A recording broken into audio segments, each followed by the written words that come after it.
Hello dear student, आप सभी के चैनल में आपका स्वागत है। हम पिछले वीडियो में रीट एसएसटी में बाल विकास और शिक्षा शास्त्र पढ़ रहे थे। इसके अंतर्गत हमने शैशवावस्था, बाल्यावस्था और किशोरावस्था पढ़ ली है। इसके बाद आता है विकास के जो सिद्धांत हैं, 9-10 सिद्धांत हैं, उनको आज अपन कंप्लीट करेंगे। विकास के सिद्धांत में से क्वेश्चन किस प्रकार आते हैं, आपसे कोई भी विकास का सिद्धांत पूछ लिया और उसका प्रवर्तक पूछ सकता है, या फिर उस सिद्धांत के अंतर्गत जो है मुख्य मुख्य बिंदु उनमें से आपको क्वेश्चन पूछ सकता है, सत्य या असत्य में से। तो आइए स्टार्ट करते हैं आज विकास के सिद्धांतों को, जिसमें सबसे पहला आता है मनोविश्लेषण सिद्धांत। और इस मनोविश्लेषण सिद्धांत के प्रवर्तक कौन है? सिगमंड फ्रायड मनोविश्लेषण सिद्धांत के प्रवर्तक हैं। और सिगमंड फ्रायड कहाँ के थे? ऑस्ट्रिया के थे। मनोविश्लेषण का अर्थ क्या होता है? मन का विश्लेषण करना। और इस मन के विश्लेषण को फ्रायड ने 3 भागों में बांटा था। सबसे पहला भाग आता है चेतन मन, जो कि 1/10 भाग है, जिसमें सजीव घटनाएं शामिल होती हैं। और दूसरा है अचेतन मन, जिसका 9/10 भाग है, जिसमें दमित इच्छाओं का केंद्र होता है अचेतन मन। और अर्धचेतन मन जो होता है, यो चेतन और अचेतन मन के बीच मध्यवर्ती भाग कहलाता है। तो याद रखना, चेतन मन कितने प्रतिशत होता है? 10%। और अचेतन मन 90% होता है। और चेतन मन के अंतर्गत सजीव घटनाएं शामिल होती हैं और अचेतन मन दमित इच्छाओं का केंद्र होता है। फ्रायड ने मन की तुलना किससे की थी? फ्रायड के अनुसार मन क्या है? पानी में तैरते हुए बर्फ के गोला है एक, क्योंकि बर्फ का जो गोला होता है उसका 10% भाग तो पानी के ऊपर तैरता है, पानी की सतह के ऊपर, और उसका 90% भाग जो है जल के अंदर होता है। तो फ्रायड के अनुसार मन की तुलना किससे की जाती है? पानी में तैरते हुए बर्फ के गोले से मन की तुलना की है फ्रायड ने, क्योंकि बर्फ का जो गोला है उसका 10% भाग तो पानी की सतह पर तैरता है और 9/10 भाग अर्थात 90% भाग जल के अंदर होता है। फिर इसके बाद अगला सिद्धांत आता है मनोलैंगिकवाद सिद्धांत। इंपॉर्टेंट सिद्धांत है, याद रखिएगा। मनोलैंगिकवाद सिद्धांत के प्रवर्तक कौन है? सिगमंड फ्रायड है मनोलैंगिकवाद सिद्धांत के प्रवर्तक। और इसके अंतर्गत फ्रायड ने क्या माना है? काम शक्ति का आधार किसको माना है? लिबिडो को। फ्रायड के अनुसार जीवन का आधार क्या है? काम शक्ति है। और इस काम शक्ति को फ्रायड ने क्या कहा है? लिबिडो नाम दिया है फ्रायड ने इस काम शक्ति को। फ्रायड का जो शिष्य था कार्ल जुंग, इसने जीवन का आधार किसको माना था? लिबिडो के स्थान पर जीवन शक्ति को माना था। याद रखना, फ्रायड ने तो जीवन का आधार काम शक्ति को माना था, जिसे फ्रायड ने क्या नाम दिया है? लिबिडो नाम दिया है। और उसके स्थान पर फ्रायड के शिष्य जो है कार्ल जुंग, इसने जीवन का आधार क्या माना है? लिबिडो के स्थान पर जीवन शक्ति को माना है। एडलर क्या मानता है जीवन का आधार? आत्मसिद्धि या आत्मगौरव को मानता है। और एरिक्सन जीवन का आधार किसको मानता है? सामाजिक अनुभूति को मानता है। तो आप याद रखना, इसमें से फ्रायड ने तो जीवन का आधार काम शक्ति को माना, जिसे इसने लिबिडो नाम दिया। और फ्रायड का शिष्य कार्ल जुंग ने जीवन का आधार क्या माना? जीवन शक्ति को माना। याद रखिए, जुंग से याद रखिए, कार्ल जुंग से जीवन शक्ति। और फिर एडलर के अनुसार जीवन का आधार क्या है? आत्मसिद्धि या आत्मगौरव। तो एडलर से ए और एडलर से आत्मसिद्धि या आत्मगौरव। और एरिक्सन ने जीवन का आधार क्या माना है? सामाजिक अनुभूति को माना है। फिर इसके बाद फ्रायड ने लिबिडो के आधार पर विकास को कितनी अवस्थाओं में बांटा? याद रखना, 5 अवस्थाओं में बांटा फ्रायड ने लिबिडो, जो काम शक्ति को इसने नाम दिया था लिबिडो के आधार पर फ्रायड ने विकास को 5 अवस्थाओं में बांटा। प्रथम अवस्था आती है 0 से 2 वर्ष। पहली अवस्था जो है वो है 0 से 2 वर्ष। और इस अवस्था को फ्रायड ने क्या नाम दिया? मुखीय अवस्था नाम दिया। इस अवस्था में लिबिडो का जो प्रभाव है, काम शक्ति का प्रभाव, वो मुख के आसपास के क्षेत्र में पाया जाता है तथा बालक जो है स्तनपान के माध्यम से अपनी काम शक्ति को शांत करता है। जो पहली अवस्था जो है फ्रायड ने मनोलैंगिक सिद्धांत में दी है, वो कौन सी है? 0 से 2 वर्ष। इसे मुख्य अवस्था नाम दिया गया है। मुख्य अवस्था में लिबिडो का प्रभाव कहाँ पर होता है? मुख के आसपास होता है तथा बालक स्तनपान के माध्यम से अपनी काम शक्ति को शांत करता है।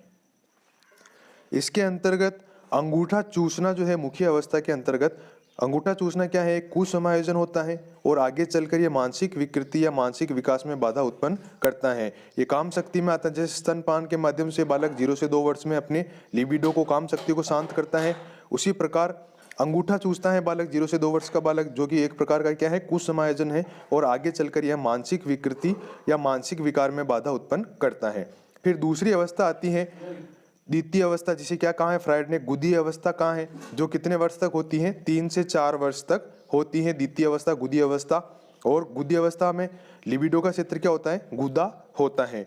फिर तीसरी अवस्था जो बताई है फ्रायड ने लिबिडो के आधार पर, काम शक्ति के आधार पर, वो है लैंगिक ग्रंथि अवस्था, जो कितने वर्ष तक होती है? 5 से 6 वर्ष तक होती है लैंगिक ग्रंथि अवस्था।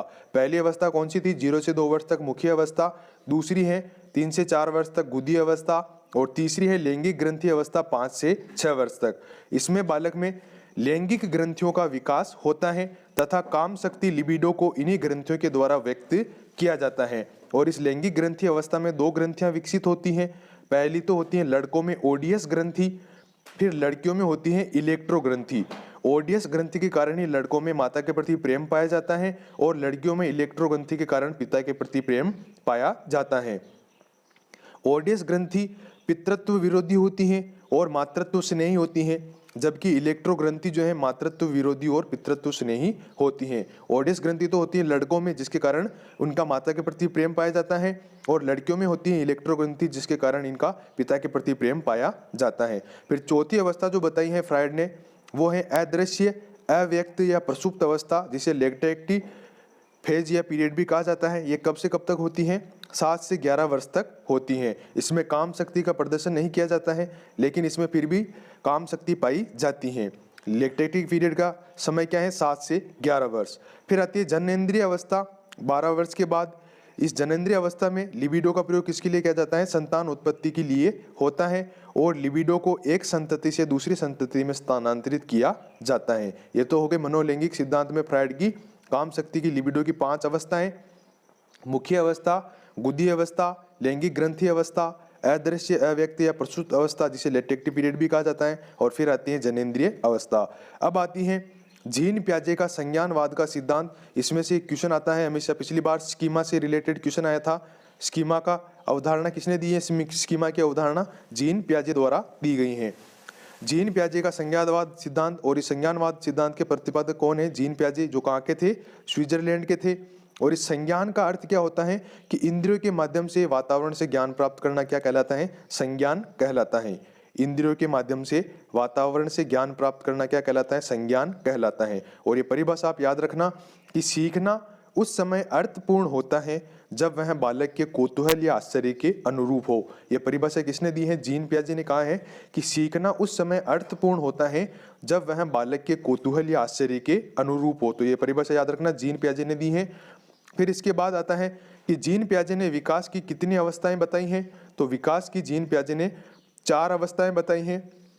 और इस अवस्था को प्याजे ने क्या कहा है? अवधि कहाँ है? फ्रायड ने तो मनोलैंगिक सिद्धांत में 5 अवस्थाएं बताई हैं लिबिडो के आधार पर, और प्याजे ने विकास की 4 अवस्थाएं बताई हैं। और अवस्था को प्याजे ने क्या कहा है? अवधि। अवधि कहाँ है? पहली अवस्था बताई है प्याजे ने संवेदी गामक अवस्था। संवेदी गामक अवस्था की समय अवधि क्या है? 0 से 2 वर्ष तक है संवेदी गामक अवस्था। इस अवस्था में क्या होता है? जीन प्याजे के अनुसार बालक जो है जन्म से खाली स्लेट या कागज नहीं होता है। जब बालक जन्म लेता है तो वो कुछ शारीरिक क्रियाएं करता रहता है, जैसे किसी चीज को लपकना या पकड़ना और घिसटते हुए चलना आदि क्रियाएं करता है बालक 0 से 2 वर्ष का।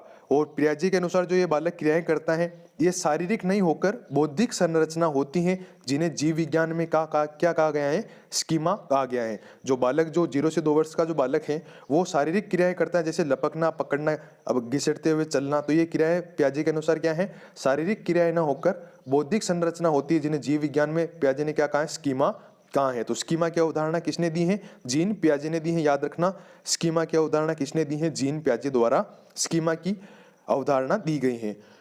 जो ये संवेदी गामक अवस्था जो है, इस अवस्था में बालक प्रत्यक्षीकरण अपनाता है, अर्थात अनुकरण अपनाता है, दूसरों को देखकर सीखता है, तथा बच्चे में क्या होता है? वस्तु स्थिरता का भाव उत्पन्न होता है। और ये वस्तु स्थिरता क्या है आपको बताऊं, देख 0 से 1 वर्ष का जो बालक है, 0 से 1 वर्ष के बालक को अगर 4-5 दिनों तक कोई वस्तु खाने को दी जाती है तथा 7वें दिन उस वस्तु को अचानक से उसके सामने से हटा दिया जाता है, तो बालक को अगर उसको नहीं दिखाई जाएगी वो वस्तु, तो बालक उसे ढूंढने का प्रयास नहीं करेगा, क्योंकि उसके अंदर वस्तु के प्रति बालक के मन में स्थिरता के भाव उत्पन्न नहीं हुए हैं।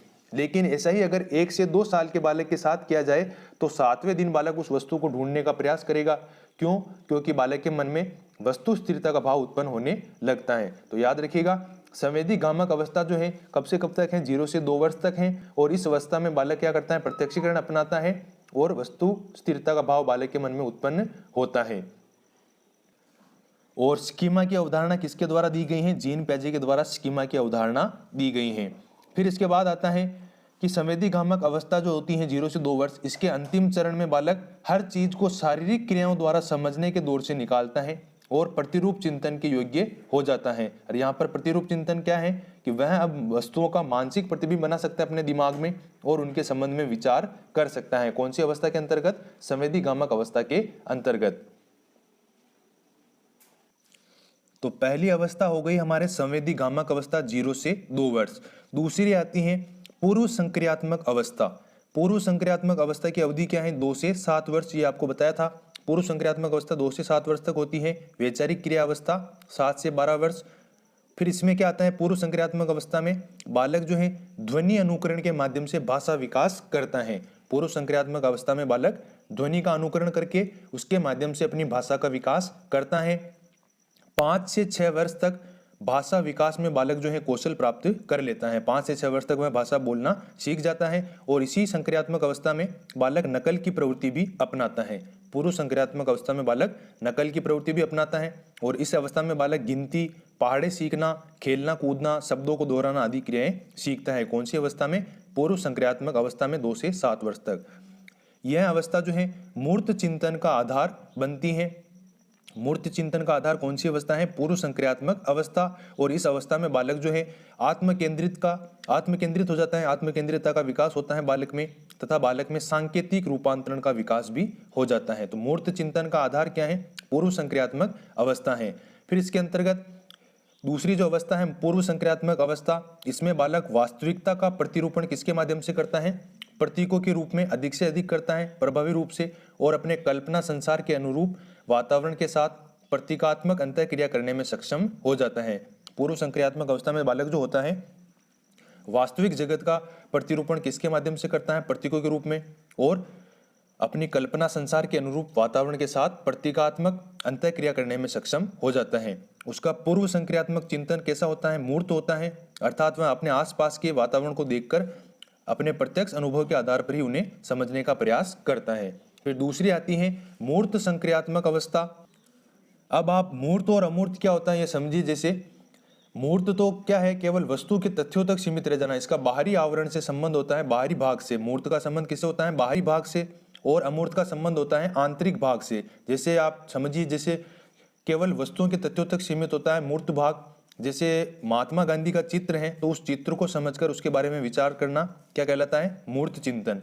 और उस वस्तु के तथ्यों के अंदर तक या कार्यरत, जैसे महात्मा गांधी के चित्र को देखकर उनके गुणों तथा कार्य व्यवहार के बारे में विचार करना क्या कहलाएगा? अमूर्त चिंतन कहलाएगा। जैसे महात्मा गांधी का कोई चित्र है, उस चित्र को देखकर, उस चित्र को समझकर उसके बारे में विचार करना तो क्या कहलाएगा? मूर्त चिंतन। और उस चित्र को देखकर, महात्मा गांधी के चित्र को देखकर उनके गुणों तथा कार्य के बारे में विचार करना क्या कहलाएगा? अमूर्त चिंतन कहलाएगा। मूर्त चिंतन में किसी वस्तु के आकार और प्रकार के बारे में विचार किया जाता है और अमूर्त चिंतन में उस आकार प्रकार के निर्माण की प्रक्रिया के बारे में अपने विचार करते हैं। मूर्त चिंतन की जो प्रक्रिया है मूर्त वस्तुओं और मूर्त विचारों से संबंधित होती है, और अमूर्त में संबंध किससे होता है? चित्र वर्णन से संबंध नहीं होता, बल्कि चित्र के मूल उद्देश्य और उसके निर्माण के कारणों से होता है। एक इंपॉर्टेंट पॉइंट यह है कि मूर्त चिंतन का संबंध भौतिक जगत से होता है। मूर्त चिंतन का संबंध भौतिक जगत से होता है, जबकि अमूर्त चिंतन का संबंध किससे होता है? मानसिक जगत से अमूर्त चिंतन का संबंध होता है। मानसिक जगत से संबंधित होता है अमूर्त चिंतन। और इसके बाद एक और देखिए कि मूर्त चिंतन का जो क्षेत्र होता है वो सीमित होता है और अमूर्त चिंतन का क्षेत्र असीमित होता है। मूर्त चिंतन जो होता है दृश्य जगत और दृश्य वस्तुओं से संबंधित होता है, जो दिखने वाले वस्तुएं हैं उनसे संबंधित होता है मूर्त चिंतन। और अमूर्त चिंतन जो होता है ये विचारों से रिलेटेड होता है। अब आप देखिए मूर्त संक्रियात्मक अवस्था कहां से कहां तक है? 7 से 12 वर्ष तक होती है मूर्त संक्रियात्मक अवस्था।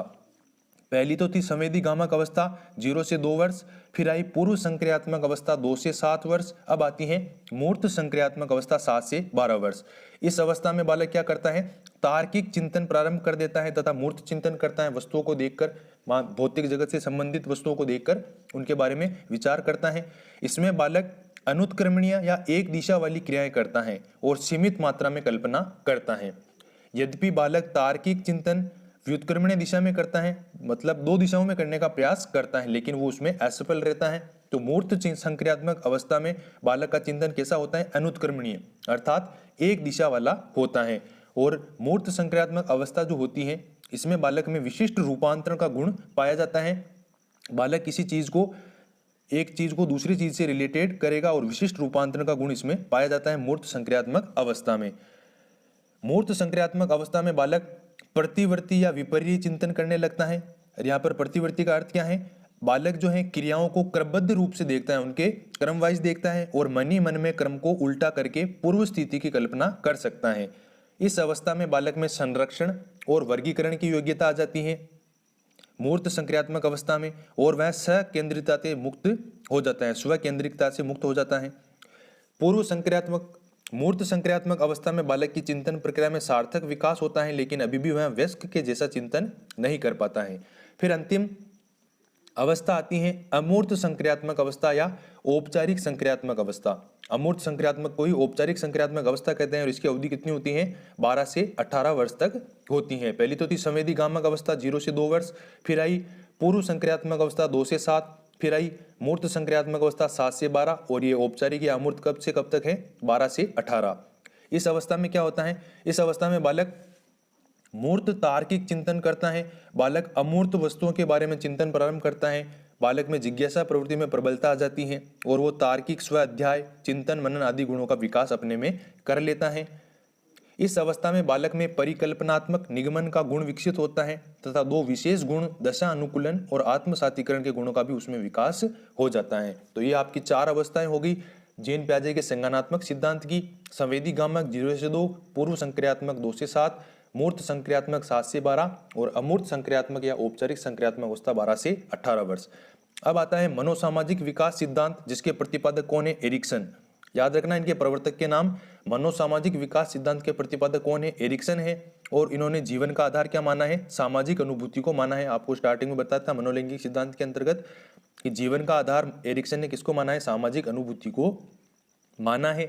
और एरिक्सन ने सामाजिक विकास की कितनी अवस्थाएं बताई हैं? 8 अवस्थाएं बताई हैं। याद रखना मनोसामाजिक विकास सिद्धांत है एरिक्सन का, और एरिक्सन ने विकास की 8 अवस्थाएं बताई हैं। ये आपको इसके आरबीएससी की बुक के अकॉर्डिंग बता रहा हूं मैं आपको, ये आरबीएससी बुक के अकॉर्डिंग है। 8 अवस्थाएं बताई है एरिक्सन ने विकास की। पहली अवस्था है मुख्य अवस्था, जो कब तक होती है? जन्म से 1.5 वर्ष के आयु के बीच में होती है। और इसमें संघर्ष किस में पाया जाता है? विश्वास और अविश्वास में संघर्ष पाया जाता है मुख्य अवस्था में। जन्म से 1.5 वर्ष तक इसकी अवधि होती है। फिर होती है गुदी अवस्था, समय काल क्या है? 1.5 से 3 वर्ष, और इसके अंतर्गत किसके बीच संघर्ष पाया जाता है? आत्मनिर्भरता वर्सेज शंका और लज्जा के बीच में संघर्ष पाया जाता है। फिर आती है लैंगिक अवस्था, इसकी अवधि होती है 3 से 5 वर्ष, और इसमें किसके बीच संघर्ष पाया जाता है? पहल करना और अपराध बोध के बीच संघर्ष पाया जाता है। फिर आती है सुप्तावस्था, लेटेक्टिव पीरियड, इसकी अवधि होती है 6 से 12 वर्ष, इसमें उद्यमिता और हीन भावना के बीच संघर्ष पाया जाता है। फिर आती है किशोरावस्था 12 से 18 वर्ष, इसमें एकात्मकता या तादात्मिकता और भ्रांति के बीच में संघर्ष पाया जाता है। फिर आती है पूर्व प्रौढ़ावस्था, जो कि होती है 18 से 35 वर्ष, और इसके अंतर्गत घनिष्ठता और एकाकीपन के बीच में संघर्ष पाया जाता है। फिर आती है प्रौढ़ावस्था, जो कि होती है 22 से 50 वर्ष, इसमें सृजनात्मकता और ठहराव के बीच में संघर्ष पाया जाता है। फिर आती है परिपक्वता, जो कि 50 वर्ष के बाद होती है, और इसमें संपूर्णता और हताशा के बीच में संघर्ष पाया जाता है। तो ये 8 अवस्थाएं बताई हैं एरिक्सन ने, आप इसको याद रखिएगा क्रम वाइज। मुख्य, गुदीय, लैंगिक, सुषुप्तावस्था, किशोरा, पूर्व प्रौढ़ा और परिपक्वता, ये 8 अवस्थाएं बताई हैं एरिक्सन ने मनोसामाजिक आधार की।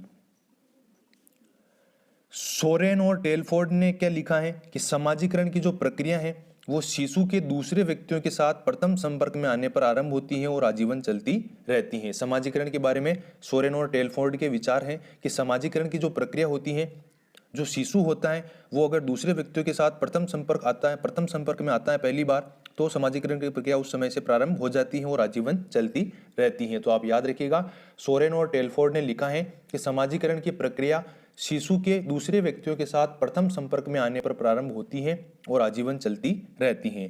फिर आता है नैतिक विकास का सिद्धांत, इसके प्रतिपादक कौन है? Lawrence Kohlberg. नैतिक विकास के सिद्धांत के प्रतिपादक कौन है? Lawrence Kohlberg. इनके अनुसार विकास का प्रमुख आधार क्या है? तर्क और चिंतन है। याद रखना, लॉरेंस कोहलबर्ग के नैतिक विकास के सिद्धांत के अनुसार विकास का प्रमुख आधार क्या है? तर्क और चिंतन है। और तर्क और चिंतन के आधार पर विकास का क्या विवरण प्रस्तुत होगा, वर्गीकरण? जैसे पूर्व नैतिक विकास, इसमें तर्क और चिंतन का आधार क्या होता है? बाहरी वस्तु होती है। तर्क और चिंतन का आधार बाहरी वस्तु होती है पूर्व नैतिक विकास में, और इसमें आज्ञा और दंड की भावना होती है। जिद और अहंकार की भावना का विकास होता है पूर्व नैतिक विकास में। फिर आता है नैतिक विकास, इसमें समाज में सम्मान की भावना का विकास होता है। इसमें तर्क का आधार क्या होता है? सम्मान होता है। तो नैतिक विकास सिद्धांत के प्रवर्तक कौन है? Lawrence Kohlberg. और कोहलबर्ग के नैतिक विकास के सिद्धांत के अनुसार विकास का प्रमुख आधार क्या होता है? तर्क और चिंतन होता है। फिर इसके बाद किए गए कार्यों के प्रति प्रशंसा की भावना का विकास होता है नैतिक विकास में। फिर आता है पश्च नैतिक विकास, इसमें तर्क का आधार क्या होता है? विवेक होता है। समझौतावादी विकास होता है, और इसमें विवेक से निर्णय लेने की क्षमता का विकास होता है पश्च नैतिक विकास में। तो 3 अवस्थाएं बताई हैं इन्होंने विकास की, याद रखिएगा। नैतिक विकास सिद्धांत के अनुसार कोहलबर्ग ने 3 भागों में बांटा है विकास को, पूर्व नैतिक विकास, नैतिक विकास और पश्च नैतिक विकास। याद रखना 3 भागों में बांटा है। फिर आता है इसके बाद भाषा विकास का सिद्धांत, जिसके प्रतिपादक कौन है? चोम्स्की है। भाषा विकास के सिद्धांत के प्रतिपादक कौन है? चोम्स्की। चोम्स्की के अनुसार जन्म के समय बालक विश्व की सभी भाषाओं की व्याकरण के साथ जन्म लेता है। याद रखना ये किसने कहा है? चोम्स्की ने कहा है कि बालक जो है जन्म के समय विश्व की सभी भाषाओं की व्याकरण के साथ जन्म लेता है। तो भाषा विकास के सिद्धांत के प्रतिपादक कौन है? चोम्स्की। और इन्होंने इस सिद्धांत को क्या कहा है? जनरेटिव थ्योरी ऑफ ग्रामर कहा जाता है। भाषा विकास के सिद्धांत को क्या कहा जाता है? जनरेटिव थ्योरी ऑफ ग्रामर कहा जाता है। इसके अनुसार 1 वर्ष का बालक जो है वो ध्वनि को पहचानता है, 2 वर्ष का बालक शब्दों का विकास करता है। याद रखना, इनको क्वेश्चन आया हुआ है पिछली वाली रीट में 2018 में। 1 वर्ष का बालक ध्वनि को पहचानता है, 2 वर्ष का बालक शब्दों का विकास करता है, 3 वर्ष का बालक जो है ध्वनि में अंतर करना सीख जाता है, 4 वर्ष का बालक गिनती गिनना, पहाड़े सीखना, अक्षर ज्ञान लिखना सीख जाता है, 5 वर्ष का बालक शब्दों का प्रयोग करना सीख जाता है, 6 वर्ष का बालक जो है अपना एक छोटा शब्दकोश तैयार कर लेता है, और 7 से 8 वर्ष का बालक कहानी कविता याद करके सुनाता है। याद रखना पिछली बार इसी में से क्वेश्चन आया था भाषा विकास के सिद्धांत में से। 1 वर्ष का बालक तो ध्वनि को पहचानता है, 2 वर्ष का बालक शब्दों का विकास करता है, 3 वर्ष का बालक ध्वनि में अंतर करना सीख जाता है, 4 वर्ष का बालक जो है गिनती गिनना, पहाड़े सीखना, अक्षर ज्ञान लिखना सीख जाता है, 5 वर्ष का बालक शब्दों का प्रयोग करना सीख जाता है, और 6 वर्ष का बालक जो है अपना छोटा शब्दकोश तैयार कर लेता है, और 7 से 8 वर्ष का बालक कहानी कविता याद करके सुनाता है। 12 वर्ष का बालक जो है भाषा का परिपक्वता के साथ प्रयोग करना तथा विस्तृत शब्दकोश निर्मित करना सीख जाता है। तो ये भाषा विकास के सिद्धांत के प्रतिपादक कौन है? चोम्स्की। और इसे जनरेटिव थ्योरी ऑफ ग्रामर भी कहा जाता है भाषा विकास के सिद्धांत को। अब आता है अंतिम सिद्धांत, निर्मितवाद का सिद्धांत। निर्मितवाद सिद्धांत के प्रतिपादक कौन है? जीन पियाजे और ब्रूनर। और निर्मितवाद किससे संबंधित है? संज्ञानवाद से संबंधित है। तो निर्मितवाद की जड़ें किसमें है? संज्ञानवाद में है। निर्मितवाद जो है ये 2 प्रकार का होता है, एक तो संरचनात्मक निर्मितवाद और दूसरा है सामाजिक निर्मितवाद। संरचनात्मक निर्मितवाद जो है इसके प्रवर्तक है जनक पियाजे और ब्रूनर, जबकि सामाजिक निर्मितवाद के प्रतिपादक हैं वाइगोत्स्की, सैम परपट, थ्रेसरफील्ड और ग्लेसरफील्ड। तो याद रखना निर्मितवाद 2 प्रकार का, संरचनात्मक निर्मितवाद और सामाजिक निर्मितवाद। संरचनात्मक निर्मितवाद के प्रवर्तक तो है पियाजे और ब्रूनर, जिसमें बालक जो है पूर्व ज्ञान के साथ नवीन सूचनाओं को जोड़ता है। जैसे प्रस्तावना कौशल होता है जिसमें अपन पूर्व ज्ञान का उपयोग करते हैं नवीन प्रश्नों के साथ। इसी तरह संरचनात्मक निर्मितवाद में बालक जो है पूर्व ज्ञान के साथ नवीन सूचनाओं को जोड़ता है, जिससे नवीन ज्ञान का निर्माण होता है। फिर आता है सामाजिक निर्मितवाद, जिसके प्रवर्तक कौन है? वाइगोत्स्की, सैम परपट, थ्रेसरफील्ड और ग्लेसरफील्ड। सामाजिक निर्मितवाद में व्यक्ति क्या करता है? इसमें व्यक्ति के संज्ञान निर्माण का आधार, ज्ञान निर्माण का आधार क्या होता है? उसका सामाजिक परिवेश होता है। वाइगोत्स्की इसके प्रतिपादक है, याद रखना। सामाजिक निर्मितवाद में व्यक्ति के ज्ञान निर्माण का आधार क्या होता है? सामाजिक परिवेश होता है, और जो सामाजिक परिवेश में रहते हुए बड़ों से सीखता है तथा परस्पर अंतर क्रियाशील रहता है। इस सामाजिक परिवेश को समीपस्थ क्षेत्रीय विकासवाद कहा गया है, ZPD अर्थात जोन ऑफ प्रोक्सिमल डेवलपमेंट। याद रखिएगा, सामाजिक परिवेश को समीपस्थ क्षेत्रीय विकासवाद कहा जाता है, अर्थात ZPD कहा जाता है, zone of proximal development. Bruner ने ज्ञानात्मक विकास को कितनी अवस्थाओं में विभाजित किया है?